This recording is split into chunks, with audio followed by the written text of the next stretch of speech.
Fala pessoal, Janser aqui.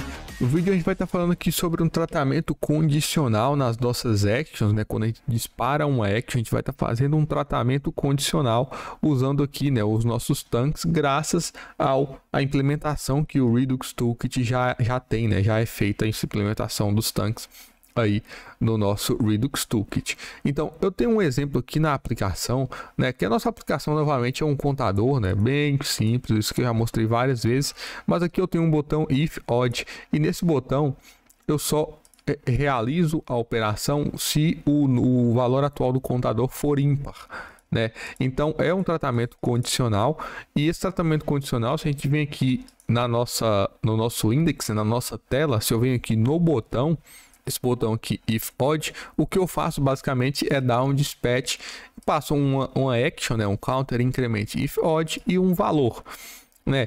Então aqui na forma de usar ele continua sendo da forma anterior, né, quando a gente faz um dispatch aí no Redux, só que agora eu tenho um tratamento diferente aqui da minha action, né? Então se eu abro aqui, se eu venho aqui onde eu declaro nesse counter increment if odd, ele é uma função, e aqui a anotação começa a ficar estranha porque é uma função que retorna outra função. Mas se a gente dá uma lembrada aqui um pouco nos nossos conceitos básicos de Redux, né, ou seja, quando eu vou dar um dispatch, e aqui eu estou usando o hook, né, use app dispatch, que é um hook que é basicamente o hook use dispatch, né, do React Redux, só que com a tipagem, beleza? Então não deixa de ser o use dispatch que a gente sempre usou aí anteriormente.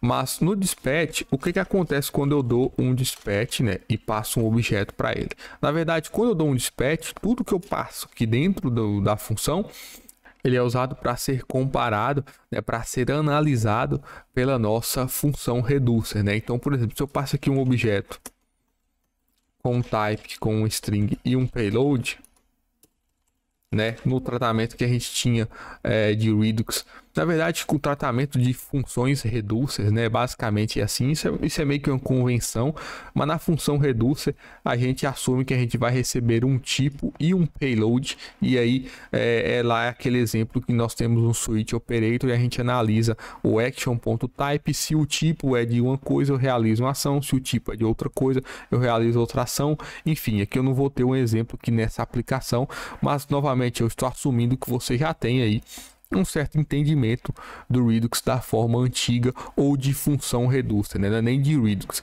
é de funções reducer. E se você não tem, eu vou deixar aí no card um vídeo do Hook Use Reducer, onde eu explico melhor como isso funciona. Mas basicamente, quando eu dou um dispatch, tudo que eu passo aqui é usado, né, aqui no Redux Toolkit, ele vai ser usado pela nossa slice, né? Então, aqui na minha slice, basicamente, quando eu dou o dispatch, os valores que eu passo lá serão usados pela minha slice da forma que eu configurei aqui.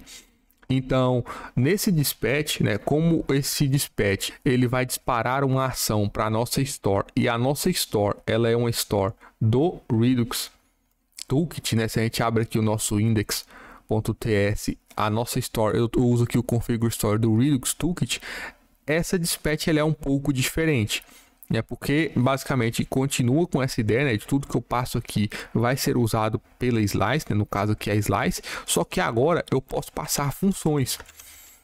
Na verdade eu posso passar uma função, né, e essa função é por conta do tanque, né, dos tanques que a gente usa aqui para esse tratamento. E essa função ela pode receber aqui um dispatch e pode receber também aqui um get state, e isso fica estranho porque eu tenho um dispatch que recebe uma função que recebe outro dispatch, né? Não faz muito sentido isso, mas basicamente com esses dois parâmetros eu consigo, esse get state é o estado da aplicação, né? É a nossa store, então eu posso usar esse get state para pegar alguns valores da minha store, analisar eles, e aí eu aplico um dispatch de alguma outra action que eu tenho configurado aqui no meu sistema, e que é basicamente esse exemplo que está aqui em cima, né?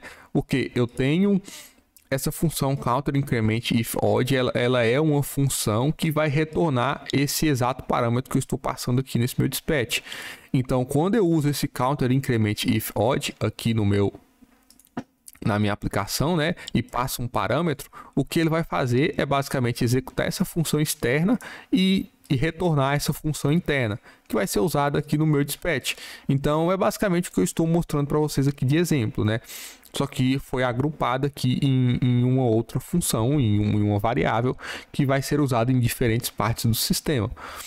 E a lógica do que está acontecendo aqui, né, agora que eu já expliquei basicamente como isso funciona, é que essa função interna, né, que é passada lá para o meu dispatch, o que eu estou fazendo? Eu estou dando um getState, né? Esse getState é uma função, então eu pego o meu estado atual e estou pegando o valor aqui do meu contador, né? Isso aqui é basicamente lá quando a gente usa o use selector, né? O hook use app selector, que novamente eu falei em outras aulas, mas basicamente eu pego aqui o valor do meu contador, armazeno em uma variável e eu verifico se esse contador, né? Se o valor atual do meu contador é ímpar, né? Se ele for ímpar, eu estou dando um dispatch de um counter increment by amount, ou seja, é outra action, né? Se a gente vem aqui na minha slice, eu estou fazendo isso aqui, né? Counter increment by amount. Eu estou fazendo o incremento e recebendo um parâmetro de um valor, né? Por valor, né? Dependendo do valor que eu passo o amount que eu recebi na minha função externa. Então, aqui no meu index, né? Na raiz aqui no meu botão, na verdade, se eu dou um counter increment if odd por exemplo, de 5 em 5, eu passo aqui 5, ele vai usar 5 aqui no amount, ele vai aumentar o meu contador de 5 em 5, né? Quando essa condição aqui for satisfeita, beleza? Então, aqui eu tenho que reiniciar a aplicação, né? E aqui eu dou um if odd, né? Como é 0, 0 é par, ele não vai, eu vou aumentar em 1 e aqui eu pressiono if odd, ele aumentou em 5, né? Deu resultado aqui em 6. E se eu pressiono novamente não vai, né? Porque ele só aceita valores ímpares. E aí sim, a gente tem um tratamento condicional da minha action usando aqui, né, o AppTank. Esse AppTank, ele é um tipo que eu defini, isso aqui também está na documentação, né? Mas é basicamente um tipo de uma tank action com alguns valores, né? Se você dá um Ctrl-clique aqui em tank action, você pode ver que uma action que a gente dispara para o nosso tanque, ela tem essa estrutura que é descrita aqui, né? Que é uma função, né? Que recebe aqui, que tem aqui um dispatch, tem aqui um getState, né? Que retorna ao estado atual. E nós podemos passar também alguns argumentos extras, caso isso nos interesse, dependendo do que a gente quer fazer com o nosso tanque. Tá certo? Então a ideia basicamente é essa, né? Aqui eu estou retornando esse AppTank pelo TypeScript, né? Para a gente ter a tipagem correta aqui de tudo. E a ideia é essa, beleza? Então sempre que a gente quiser fazer algum tratamento condicional das nossas actions, né? Do nosso dispatch, aí quando a gente está usando o Redux Toolkit, a gente vai fazer algo parecido com o que está sendo feito aqui. Beleza? Então para essa aula é isso, eu espero que eu tenha ajudado. Qualquer dúvida pode deixar um comentário logo abaixo. E é isso aí, muito obrigado e até a próxima.